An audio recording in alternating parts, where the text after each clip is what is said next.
পাকিস্তানের রাজধানী ইসলামাবাদে যুক্তরাষ্ট্র ও ইরানের মধ্যে প্রথম দফার আলোচনা শেষ হয়েছে বলে জানা যাচ্ছে।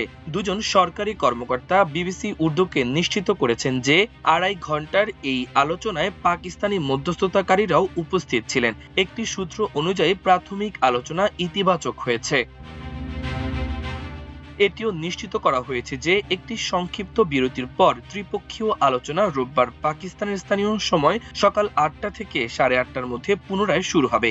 ইরানের পররাষ্ট্র মন্ত্রণালয়ের মুখপাত্র ইসমাইল বাঘাই বলেছেন, একটি মার্কিন ডেস্ট্রয়ার সংযুক্ত আরব আমিরাতের ফুজাইরা বন্দর থেকে হরমুজ প্রণালীর দিকে অগ্রসর হচ্ছিল, যেটি ইরানের সশস্ত্র বাহিনীর নজরদারির সম্মুখীন হয়। এই তথ্য দ্রুত পাকিস্তানে থাকা ইরানি আলোচক দলকেও জানানো হয়। একই সময় এক্সিওসের সাংবাদিক বারাক রাভিদও মার্কিন কর্মকর্তাদের উদ্ধৃতি দিয়ে জানিয়েছেন, মার্কিন যুদ্ধজাহাজগুলো হরমুজ প্রণালী অতিক্রম করেছে। যদিও ইরানের তাসনিম বার্তা সংস্থা এক অজ্ঞাতনামা কর্মকর্তার বরাতে প্রতিবেদনের এই তথ্যটি অস্বীকার করেছে। মেরিন ট্রাফিক ও ভেসেল ফাইন্ডার এর তথ্য বিশ্লেষণ করে আমরা দেখেছি, মার্কিন যুদ্ধজাহাজ ইউএসএস মাইকেল মার্ফি আজ দুবাইয়ের জেবেল আলী বন্দর থেকে যাত্রা শুরু করে হরমুজ প্রণালীর পশ্চিম অংশের কাছাকাছি পৌঁছেছে। মেরিন ট্রাফিকের তথ্য অনুযায়ী জাহাজটির গন্তব্য দেখানো হয়েছে সিঙ্গাপুর।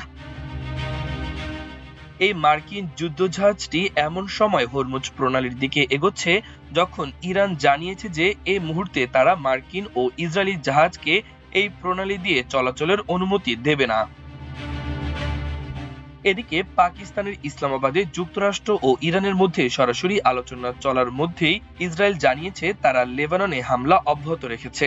ইসরায়েল প্রতিরক্ষা বাহিনী আইডিএফ বলছে, গত 24 ঘন্টায় তারা লেবাননে হিজবুল্লাহর 200টির বেশি লক্ষ্যবস্তুতে হামলা চালিয়েছে। এক বিবৃতিতে জানানো হয়েছে, তাদের বিমান বাহিনী আরও হামলা চালাচ্ছে এবং দক্ষিণ লেবাননে স্থলবাহিনীর অভিযানে সহায়তা করছে। আইডিএফ আরও বলেছে, ইসরায়েলের ওপর হামলা ঠেকাতে তারা ক্ষেপণাস্ত্র উৎক্ষেপণের লঞ্চারকে লক্ষ্যবস্তু করছে। লেবাননের স্বাস্থ্য মন্ত্রণালয় জানিয়েছে, দক্ষিণ লেবাননে এসব হামলায় 6 জন নিহত হয়েছে এবং আরও 5 জন আহত হয়েছে। এদিকে ইসরায়েল দেশের উত্তরাঞ্চলের আপার গ্যালিলি এলাকায় আকাশপথে একটি বিমান অনুপ্রবেশের বিষয়ে সতর্ক করেছে, তবে এই হামলা কে চালিয়েছে তা এখনো স্পষ্ট নয়। মাল্টিমিডিয়া ডেস্ক, আমার দেশ।